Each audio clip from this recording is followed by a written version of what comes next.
Hello class 8 social science में हम second unit का सिलेबस हम स्टार्ट करेंगे। ठीक है, आज हम आपके हिस्ट्री पोर्शन में से चैप्टर नंबर 3 और इस चैप्टर का नाम है रूलिंग द कंट्री साइड। ये वाला चैप्टर जो है हम स्टार्ट करेंगे। ठीक है, तो जैसे कि आपको पहले से ही पता है, आपके हिस्ट्री में हम क्या पढ़ रहे हैं कि किस तरह से ब्रिटिशर्स जो है इंडिया में आए थे। सबसे पहले वो एज अ ट्रेडर्स आए थे, है ना, और धीरे धीरे करके किस तरह से उन्होंने इंडिया के बहुत सारे जगहों पे उन्होंने अपने रूल को एस्टैब्लिश किया था। ठीक है, इसके बारे में हम पढ़ रहे हैं। तो उन्होंने क्या क्या चीज़, किन किन कहाँ कहाँ पे क्या क्या रिफॉर्म्स लाया, क्या क्या चेंजेस लाया, वो सब हम पढ़ेंगे। ठीक है, और उसके बाद हम पढ़ेंगे कि किस तरह से इंडिया को ब्रिटिशर्स से आज़ादी मिली, किस तरह से इंडियंस ने स्ट्रगल किया आज़ादी के लिए, और फाइनली किस तरह से फ्रीडम मिले, यानी कि आज़ादी मिले। ठीक है, तो ये वाला जो चैप्टर जो है, चैप्टर नंबर 3 में हम पढ़ेंगे रूलिंग द कंट्री साइड, यानी कि किस तरह से ब्रिटिशर्स जो है कंट्री साइड पे रूल करते थे, यानी कि किस तरह से कंट्री साइड पे वो कंट्रोल करते थे। कंट्री साइड यानी कि विलेजेस, गांव, दूर दूर के जो गांव होते हैं ना, वहाँ पे उन्होंने क्या क्या चेंजेस लाए, क्या क्या रिफॉर्म्स लाए, वो हम पढ़ेंगे। ठीक है, ruling the countryside, the company becomes the diwan. ठीक है, ऑन 12 अगस्त 1765, 12 अगस्त 1765 को क्या हुआ था, मुगल के राजा ने ईस्ट इंडिया कंपनी को बंगाल का दीवान बनाया, यानी कि बंगाल जो है जगह का नाम है। उन्होंने क्या किया कि मुग़ल के एम्परर ने ये परमिशन दे दिया कि आप बंगाल से क्या कर, बंगाल का आप दीवान हो, यानी कि दीवानी जो राइट जो है वो ईस्ट इंडिया कंपनी को दे दिया। यानी कि दीवान यानी कि राइट टू कलेक्ट रेवेन्यू, है ना, जो रेवेन्यू होता है ना, जो टैक्स कलेक्ट करने का परमिशन जो है ईस्ट इंडिया कंपनी को मिल गया। ठीक है, वो किसने दिया, मुगल के राजा ने दिया। कब दिया, 12 अगस्त 1765 को दिया। ठीक है, the company became chief financial administrator of the territory under its control. अब जब उनको दीवान बनाया, जब उनको ये हक मिला, क्या, रेवेन्यू कलेक्ट करने का हक मिला, तो पूरा फाइनेंशियल जो है, फाइनेंशियल जो डिपार्टमेंट हो गया, जैसे कि वो उनके कंट्रोल में आ गया। ठीक है, जो फाइनेंशियल जो वो क्या बन गए, फाइनेंशियल एडमिनिस्ट्रेटर बन गए। अब किस तरह से फाइनेंस को किस तरह से वो स्ट्रॉन्ग करेंगे, अब वो सोचने लगे। ठीक है, पहले उनको परमिशन नहीं था मगर उनको परमिशन मिल गया। It had to think of administering the land and organize its revenue in a way that could yield enough revenue to meet the growing expenses of the company.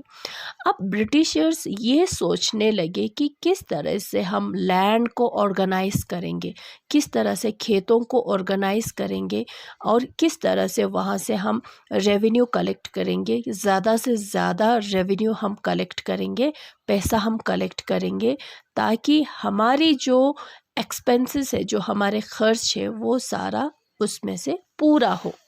ठीक है, तो वो ऐसा सोचने लगे। तो अब उनको दीवान मिल गया, दीवानी राइट टू कलेक्ट रेवेन्यू का जो है हक जो है उनको मिल गया। अब वो लोग सोचने लगे कि किस तरह से, अब किस तरह से हम ऐसा करें कि हमें ज़्यादा से ज़्यादा हमें रेवेन्यू मिले। जितना ज़्यादा हमें रेवेन्यू मिलेगा उतना ज़्यादा हम फाइनेंशियली हम स्ट्रॉन्ग हो जाएंगे। जितना ज़्यादा हम फाइनेंशियली स्ट्रॉन्ग होगा उतना ज़्यादा हमारा पावर होगा। ठीक है, अब ये वो लोग सोचने लगे। In this chapter, we will see how the company came to colonize the countryside, organized revenue resources, redefine the rights of people and produce the crops it's wanted. अब इस चैप्टर में हम क्या देखेंगे कि किस तरह से कंपनी जो है, किस तरह से गाँव को, किस तरह से गांव में किस तरह से रूल करते हैं, गांव को किस तरह से कंट्रोल में करते हैं, किस तरह से वहाँ के रेवेन्यू रिसोर्सेज को किस तरह से वो ऑर्गेनाइज करते हैं। ठीक है, किस तरह से जो लोगों के जो हक जो है किस तरह से उसको फिर से रीडिफाइन करेंगे, ठीक है, और किस तरह से वो लोग ऐसा क्रॉप्स यानी कि ऐसा फसल उगाने के लिए लोगों को कहेंगे जो फसल उनको चाहिए, ठीक है। इन सब के बारे में हम इस चैप्टर में हम पढ़ेंगे। किस बारे में? गांव में उन्होंने क्या किया, किस तरह से उन्होंने रेवेन्यू कलेक्ट किया और किस तरह से लोगों के राइट्स जो है उन्होंने ऑर्गेनाइज किया, ठीक है, किस तरह से अपना मनचाहा क्रॉप्स जो है उन्होंने उगाने के लिए गांव वालों को दिए, ठीक है। वो सब हम इस चैप्टर में हम पढ़ेंगे, ठीक है। रेवेन्यू फॉर द कंपनी एक टॉपिक आता है जो है revenue for the company. The company efforts was to increase revenue as much as it could and buy fine cotton and silk cloth as cheaply as possible। ठीक है, अब company यही चाहते थे, वो यही चाहते थे कि किस तरह से रेवेन्यू को इंक्रीज़ करे, किस तरह से रेवेन्यू को ज़्यादा करे, जितना हो सके वो लोग ज़्यादा करना चाहते थे और उस रेवेन्यू के ज़रिए मिले हुए पैसों से वो लोग ख़रीदना चाहते थे क्या? अच्छे अच्छे कॉटन के कपड़े ख़रीदना चाहते थे, सिल्क के कपड़े ख़रीदने चाहते थे और वो भी कम दाम देकर, बहुत चीप यानी कि सस्ते में वो लोग ख़रीदना चाहते थे और उसको ख़रीद के वो लोग फॉरेन मार्केट में जाके वो लोग बेचना चाहते थे, है ना। मगर कंपनी है तो क्या थे? ट्रेडर थे, यानी कि बिजनेस। पहले मैंने आपको बताया ना कि वो रूलर बन के नहीं आए थे, वो लोग क्या बन के आए थे? ट्रेडर बन के आए थे। तो ट्रेडर क्या करेंगे? उनका यही मकसद था कि अच्छे अच्छे कॉटन, मैंने आपको बताया यहाँ के इंडिया के कॉटन मशहूर थे, सिल्क मशहूर थे और क्या मशहूर थे? यहाँ क्या स्पाइसेस मशहूर थे।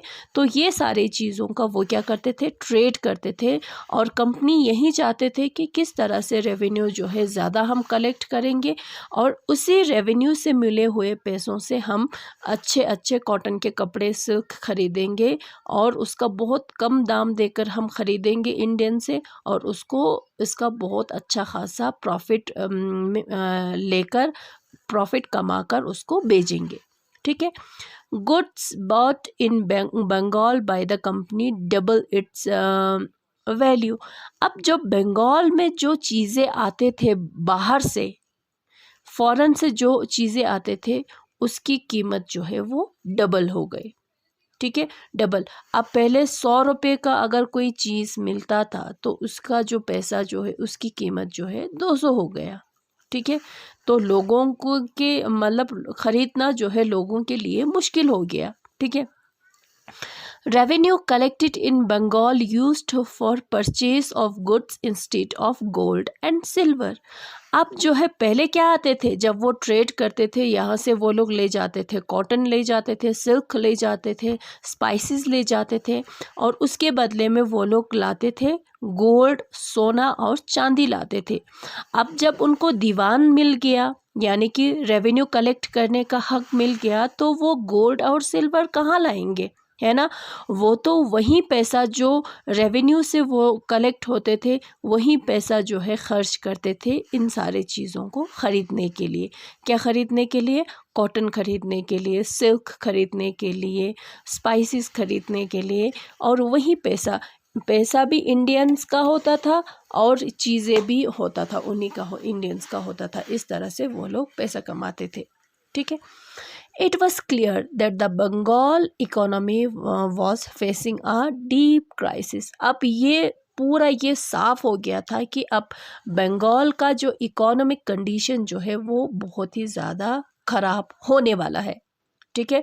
क्योंकि एक तो उनको दीवान हक में दे दिया, दूसरा वो लोग उसी पैसों को वो लोग यूज़ करने लगे चीज़ों को ख़रीदने के लिए।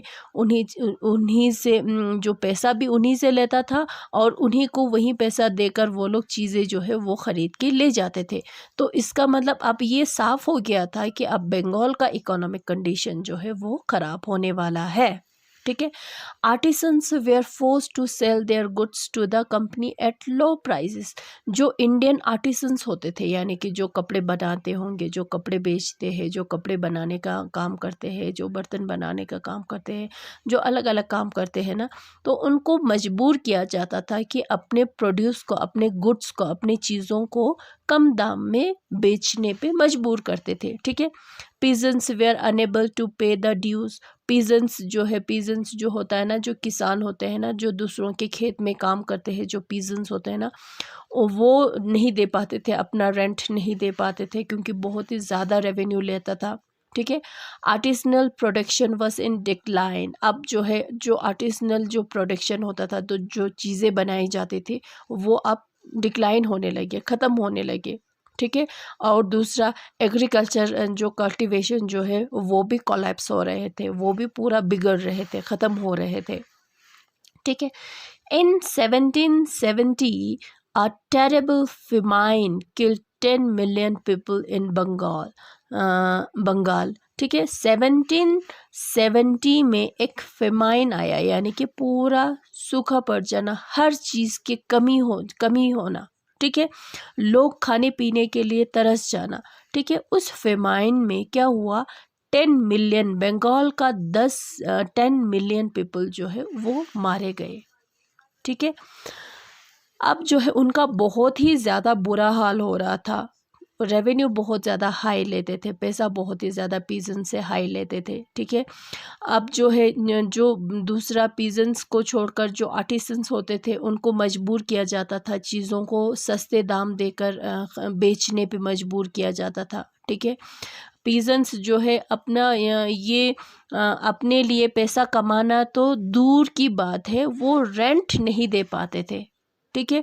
तो उसका नतीजा क्या हुआ, फेमाइन आ गया। ठीक है। जिसकी वजह से क्या हुआ, 10 मिलियन पीपल जो है वहाँ पे मारे गए। ठीक है। The need to improve agriculture. अब क्या हुआ, एग्रीकल्चर को इम्प्रूव करने की ज़रूरत पड़ गई। ठीक है। Officials feels need to invest in land had to encourage and agriculture had to be improved. अब जो है, अब इतने लोग मारे गए, तो अब ब्रिटिशर के ऑफिशियल्स को ये लग रहा था, ये फील हो रहे थे कि अब क्या करना चाहिए, लैंड को, यानी कि ज़मीन को इम्प्रूव करना चाहिए। ठीक है। इम्प्रूव यानी कि ज़मीन को, खेतों को अच्छा बनाना चाहिए, बेहतर बनाना चाहिए, ताकि उसमें अच्छे फसल उगे। ठीक है। एग्रीकल्चर को अच्छा, हमें अब वो लोग सोचने लगे, अब लैंड को इम्प्रूव करने के बारे में हमें सोचना चाहिए, ताकि उसमें से फसल जो है अच्छे आए। अगर फसल अच्छे आएंगे तो किसान खुश हो जाएंगे, तो हमें भी अच्छा खासा रेवेन्यू मिल जाएगा। वो ऐसा सोचने लगे। Finally in 1793 permanent settlement was introduce. अब उसी लैंड को इम्प्रूव करने के लिए, अच्छा बनाने के लिए, उन्होंने एक सिस्टम जो है उन्होंने इंट्रोड्यूस किया। कब, 1793 में, और उस सिस्टम का नाम था परमानेंट सेटलमेंट। ठीक है। अब उस सिस्टम के अंडर क्या था पता है, उसमें क्या होता था, under this rajas in taluqdars were और रिकॉग्नाइज एज जमींदार्स। जो राजा होते थे, जो राजास होते थे, और दूसरा जो ताल्लुकदार्स होते थे, ग्रुप ऑफ पीपल है, ये लोग है, ग्रुप ऑफ पीपल है जो गांव में रहते थे। ठीक है। तो राजास और ताल्लुकदार्स को ब्रिटिशर्स ने क्या बनाया, उनको ज़मींदार बनाया। आप लोग क्या हो, ज़मींदार हो। क्या हो, ज़मींदार। They were asked to collect rent from the peasants and pay revenue to the company. अब इन ज़मींदार्स को उन्होंने क्या बोला कि आपको क्या करना होगा, आप किसान के पास आप जाओ, पीजेंट्स के पास आप जाओ, उनसे रेंट जो है आप ले लो, और हमें जो है क्या दे दो, हमें आप टैक्स दे दो, रेवेन्यू दे दो। ठीक है। ज़मींदार को उन्होंने बोला, किसने, ब्रिटिश के ऑफिशियल्स ने। Amount was fixed permanently and not to be increased in future. और उन्होंने ये बोला, जितना रेवेन्यू देना है, जितना रेवेन्यू पे करना है, कंपनी को पे करना है, वो क्या होगा, फिक्स्ड होगा। यानी कि उसको कभी बढ़ाएंगे नहीं, फ्यूचर में हम कभी बढ़ाएंगे नहीं। अगर 200 रुपीज़ है, चलो तुम जाके क्या करो, तुम ज़मींदार को बोला कि तुम जाके किसान के पास तुम जाओ, पीजन के पास जाओ, वहाँ से तुम रेंट कलेक्ट करो, उस गांव से तुम किसानों से, पीजन से रेंट कलेक्ट करो, और कलेक्ट करके हमें महीने में बोलो, या महीने में हमें तुझे देना होगा 200 रुपये, ठीक है।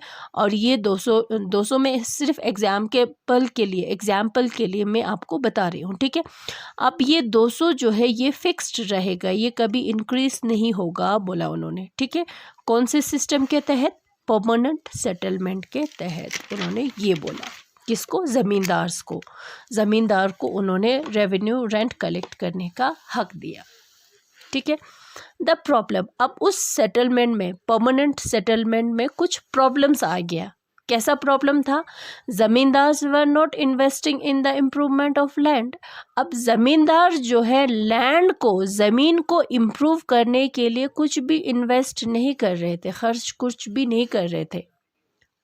खर्च कैसे करेंगे, क्योंकि वो जो फिक्स्ड परमानेंट जो रेवेन्यू होता था ना, वो बहुत ही हाई होता था, ठीक है।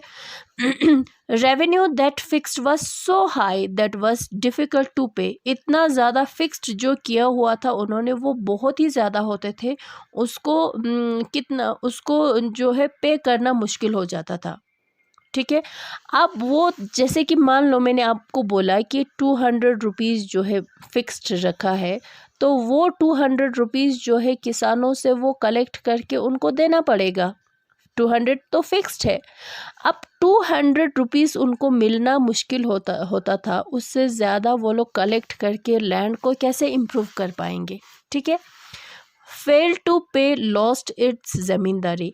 अगर कोई भी ज़मींदार रेवेन्यू नहीं ला पाते थे, पे नहीं कर पाते थे, तो उसकी ज़मींदारी जो है वो छीन लिया जाता था। जैसे कि ऑक्शन होते थे, ठीक है। अब मान लो ये एक एरिया है, ये एक गांव है, ठीक है, ये एक गांव है, ठीक है। अब इस गांव का ज़मींदार जो है उन्होंने मुझे बनाया, ठीक है। मुझे क्या बनाया, इस गांव का ज़मींदार बनाया। किसने, ब्रिटिशर्स ने। मुझे, इस गांव का मैं ज़मींदार हूँ, ठीक है। अब मुझे क्या करना पड़ेगा, किसानों के पास मुझे जाना पड़ेगा, जो उन्होंने फिक्स रखा है, 200 रुपीज़ रखा हुआ है पैसा। तो मैं क्या करूँगी, किसानों के पास, पीजन के पास जाऊँगी, उनसे मैं रेंट कलेक्ट करूँगी, और उसमें से वो जो पैसा मुझे जितना मिलता है उसमें से मैं कितना, 200 रुपीज़ जो है मैं ब्रिटिशर को जाके मैं दे दूँगी, ठीक है। अगर मैं ये 200 रुपीज़ जो उन्होंने फ़िक्स किया हुआ है, अगर ये मैं नहीं दे पाती उनको, तो मुझसे ये ज़मींदारी जो है मुझसे छीन लिया जाएगा, ऐसे करके, ठीक है। तो किसी और को, ऑक्शन जैसे होता था कि हाँ चलो इस जगह का ज़मींदार जो है पहले ये था, अब ये हमें यहाँ से जितना फिक्स्ड हमने रेवेन्यू रखा हुआ है ये नहीं ला पा रहे हैं, तो कौन है, ऐसा कोई है जो इतना हमें ला के देंगे। तो कोई कहता था हाँ जी सर, मैं ला के दे सकता हूँ आपको, तो मुझे यहाँ से हटा देंगे, ज़मींदारी से हटा देंगे, और उस इंसान को यहाँ का ज़मींदार बना देंगे, ठीक है। ऐसा होता था, ठीक है। In the villages, the cultivators had to often take a loan from the money lenders in order to pay rent to the ज़मींदार। अब गांव में क्या होते थे कि ज़मींदार जो है गांव में, यहाँ पे पीजन्स होते थे गांव में। अब ये ज़मींदार जो है पीजन के पास रेंट लेने के लिए आते थे। अब पीजन के पास इतना पैसा नहीं होते थे जो ज़मींदार को दे पाए, तो उसका नतीजा क्या होता था, उन किसानों को किसी और के पास पैसा उधार लेने के लिए जाना पड़ता था, जिसको मनी लेंडर्स बोलते हैं। जो पैसा उधार देते हैं ना लोगों को, उसको मनी लेंडर्स बोलते हैं। तो किसान को, पीजन्स को मनी लेंडर्स के पास लोन लेने के लिए जाना पड़ता था, ठीक है। तो इतना मुश्किल होता था उनका, इतना मुश्किल उन्होंने उनकी लाइफ इतना मुश्किल ब्रिटिशर्स ने करके रखा हुआ था, ठीक है। मनी लेंडर्स के पास उनको जाना पड़ता था, ठीक है। अगर मनी लेंडर्स से वो लोग पैसा उधार लाते थे और वो पैसा जो है ज़मींदार को दे देते थे, और वो ज़मींदार जो है वो पैसा जो है ब्रिटिशर को दे देते थे, कंपनी को दे देते थे, ठीक है। Rent to the zamindars, when he failed to pay the rent he was evicted from the land. अगर रेंट को वो नहीं दे पाएंगे, ठीक है, अगर रेंट को, अगर पैसा तो उनको लोन लेने पे वो लोग मजबूर हो जाते थे, अगर वो रेंट नहीं दे पाएंगे ज़मींदार को तो उसको क्या करते थे, उसकी ज़मीन से उसको, वो ज़मीन जहाँ पे वो बहुत सालों से जिस ज़मीन को की खेती बाड़ी वो लोग करते आ रहे हैं अपने बाप दादाओं के ज़माने से, उस ज़मीन से उनको हाथ धोना पड़ता था, यानी कि उससे छीन लेते थे। तो किसान भी, पीजेंट्स भी मजबूर हो जाते थे, मनी लेंडर के पास जाने पे मजबूर हो जाते थे लोन लेने के लिए, ठीक है।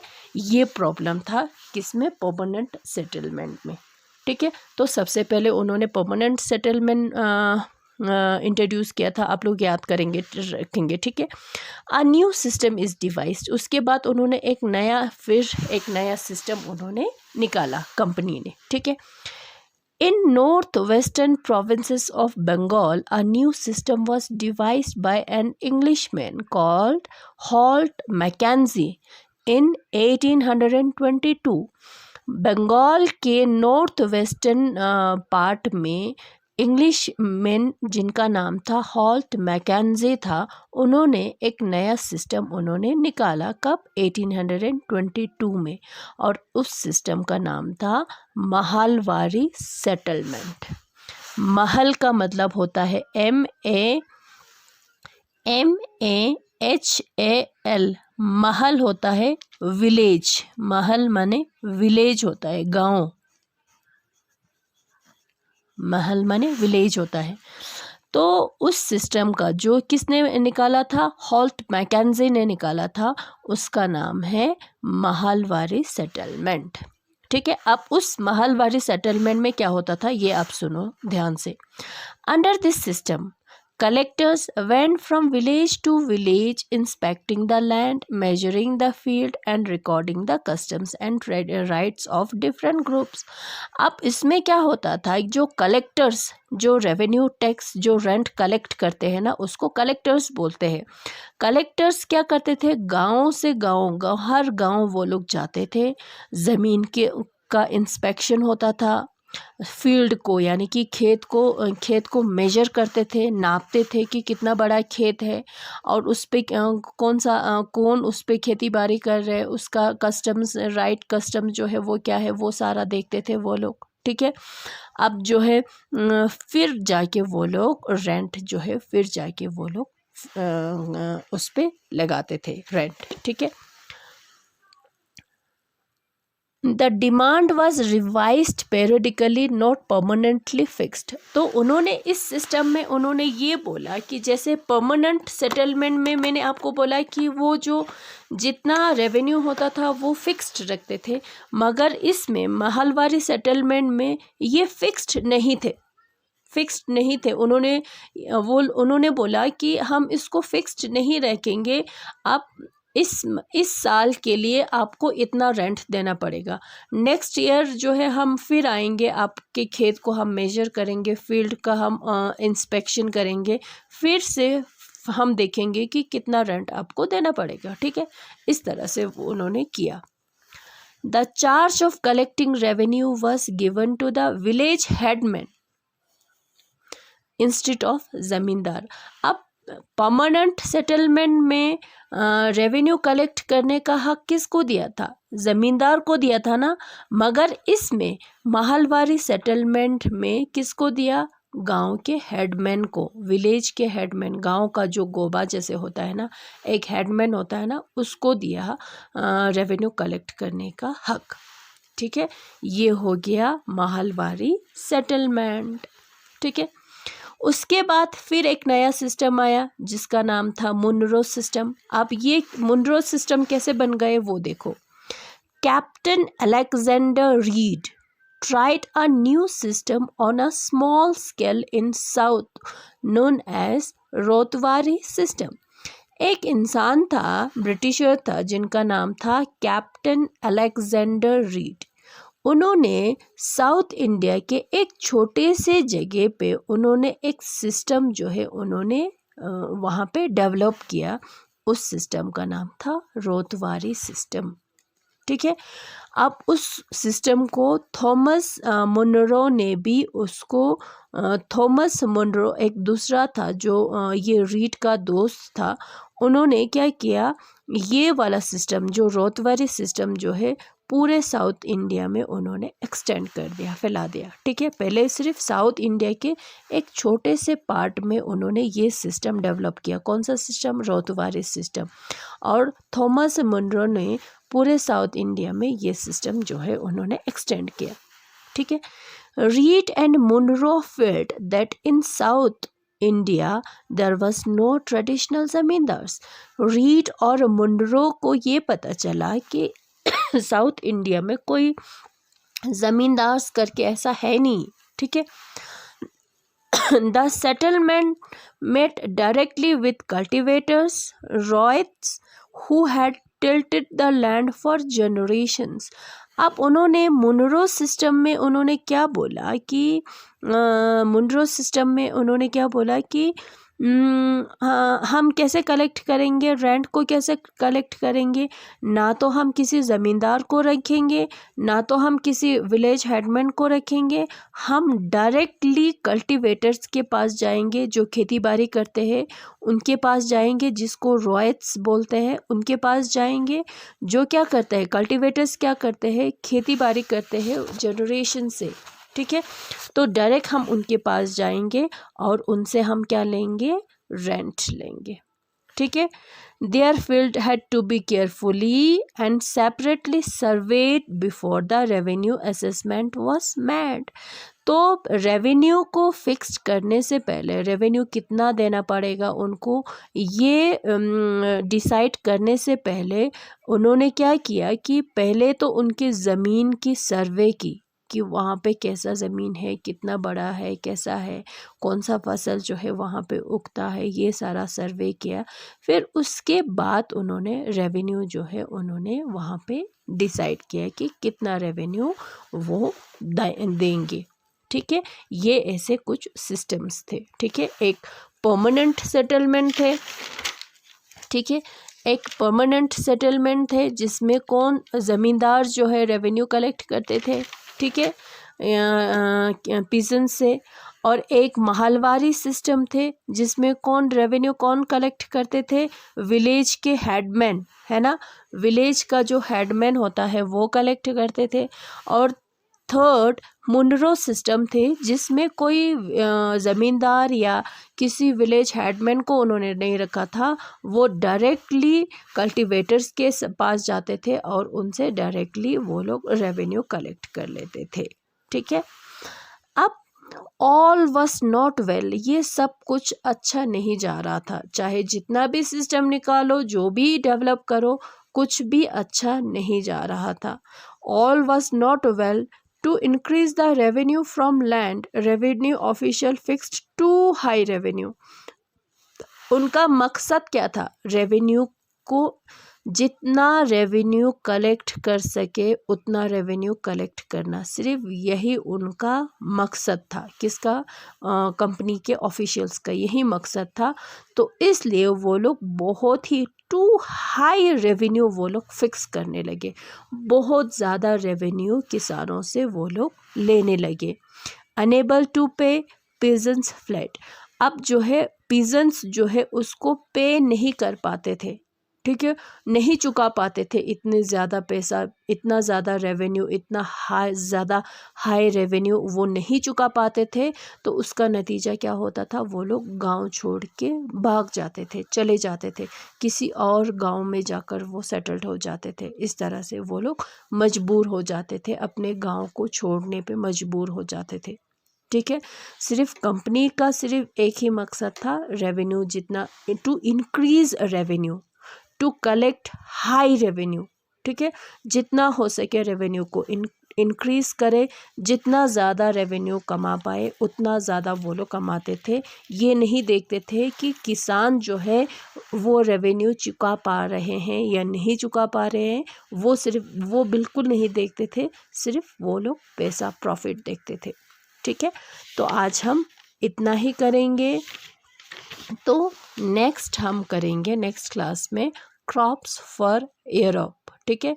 यूरोप्स के लिए क्या क्रॉप्स, कौन सा क्रॉप्स जो है किसानों को उगाने के लिए कहते थे, वो हम पढ़ेंगे, ठीक है।